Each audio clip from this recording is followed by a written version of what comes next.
hands are on their feet. This is the moment. Oh my word! Seeing how dominant he was, just in an absolute league of his own. Around the outside, don't do that! He timed this to absolute perfection. Look at this. Is he going to pull off the move here? Straight. Where's he got his fist? I think he He's just just realised. Oh my goodness, Kenny was over. He's made such a... Ladies and gentlemen, I'm at a go-kart track of all places to show you the new Aprilia SR GT, a new scooter that launched this week from 7,440 right away, or 7,550 if you want the fancy red wheels and nicer graphics, of course you do. It's pretty interesting, this thing. It's got styling borrowed straight from Aprilia's sportsbike catalogue and quite a few features you wouldn't normally expect in this segment. Of course, you get the standard stuff, a 125cc engine making 11 kilowatts and 12 newton meters, under-seat storage, the usual things, but you've also got things like Michelin dual sport tyres and long travel suspension, the front end of which is provided by Showa. So, you know, it's a bit of an interesting thing. So rather than bore you with specifications and stuff, let's just have a bit of fun. We're at a go-kart track after all. Let's get a bit silly, see what doesn't happen. Well, this is something a bit different. I'm on a go-kart track and I'm on an Aprilia. Sounds pretty good, doesn't it? Except it's a scooter. The Aprilia SR GT. I'm on the fancier SR GT Sport, which gives you red wheels and some Aprilia badging. Last time I rode a bike on a go-kart track, I had a really embarrassing crash. Yes, it's on video.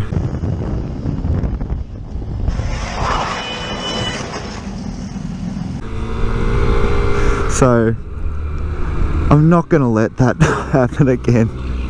I've only just recovered from the embarrassment some 5 years later or whatever. This is the Todd Road go-kart in Melbourne. Quite a famous track, a magnificent track on a go-kart.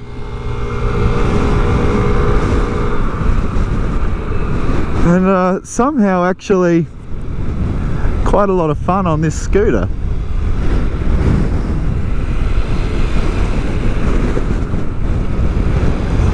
This thing actually has Showa suspension up the front, quite long travel. It's actually quite nicely suspended at the front end. I'm on dual sport tyres, of course, which is a bit strange, but it's not exactly that much power that the rubber really has that much effect here. It's almost, you know, sort of hard to group this thing.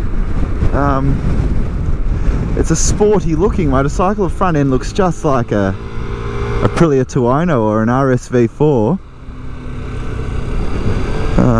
The name SR GT certainly sounds pretty sporty, but it's got dual sport tyres and some long travel suspension, so some dirt road capability. I think the idea is, particularly in Europe and stuff, when you're commuting, you know, you can take a dirt road or cobblestone streets and stuff like that, and it is quite versatile in that respect. It's no adventure scooter, they don't claim it to be, but it's certainly got a little bit more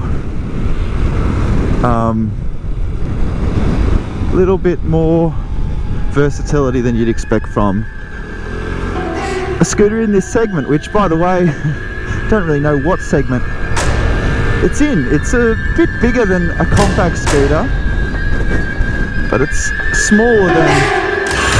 Ooh, nearly pranged it already. That's good. So it's a 125cc motor, a version of the Piaggio Medley motor. Of course, Aprilia is under the Piaggio umbrella. It's very smooth. Everything about the bike is quite smooth.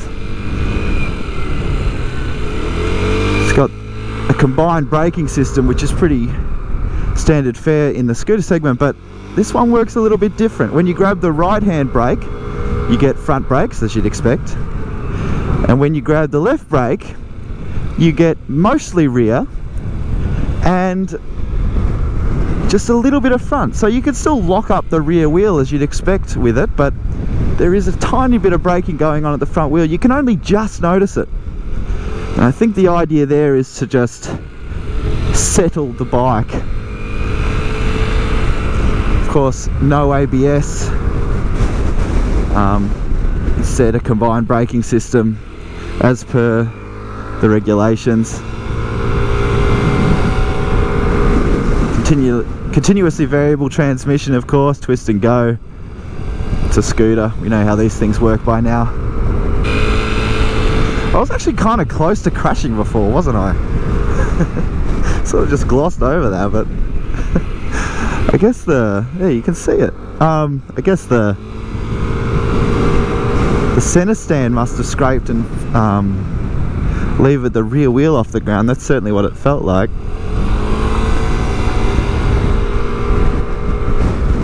Hopefully I got that on camera.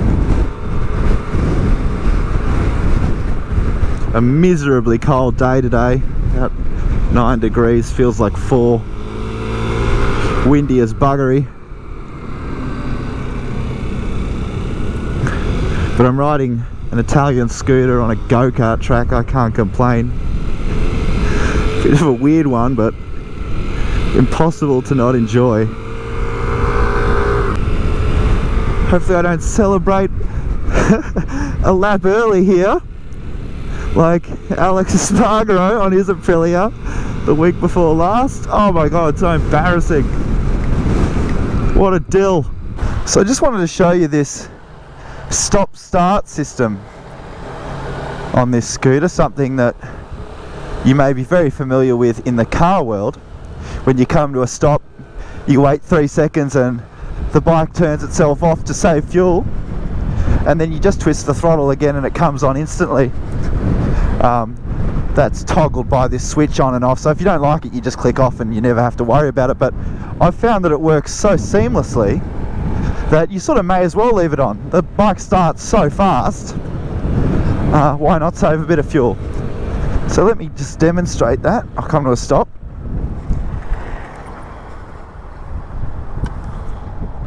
Okay, the bike's off, turn it on, and you're away. Seems to work really well. I guess it sort of leaves the motor in top dead center or something, because it always comes on instantly. Ugh, can't quite spin the rear wheel. You'll see what I mean with this combined braking. I should be able to lock up the rear no problem. Yeah, even though there is some front brake being used when you squeeze the left hand lever, you can still lock up the rear wheel. You really can hardly tell that the front's being engaged, so a bit strange that, but it seems to make sense, seems to work. Never mind what's going on here. What a circus.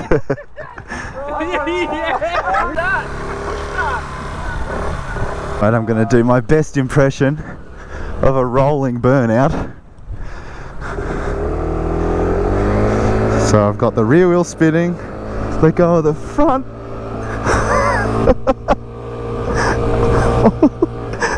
So sketchy.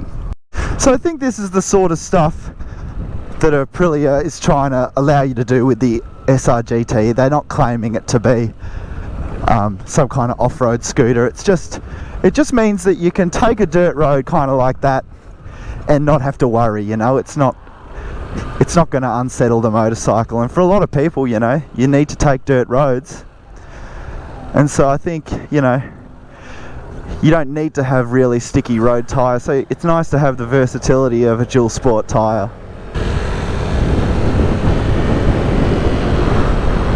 It's nearly gone quite wrong for quite a few of us today already, and we're only 3 or 4 hours in, so not much interest in falling off today. Too cold for that kind of hijinks. Much more where the Aprilia SR GT is suited. Urban runnings, stuff like this it eats up for breakfast. And when you're just doing things like this, it's incredible how fuel efficient they are, you know. It can be weeks before you have to fill them up, even if you're riding it every day. Such is the nature of those little 4-stroke engines.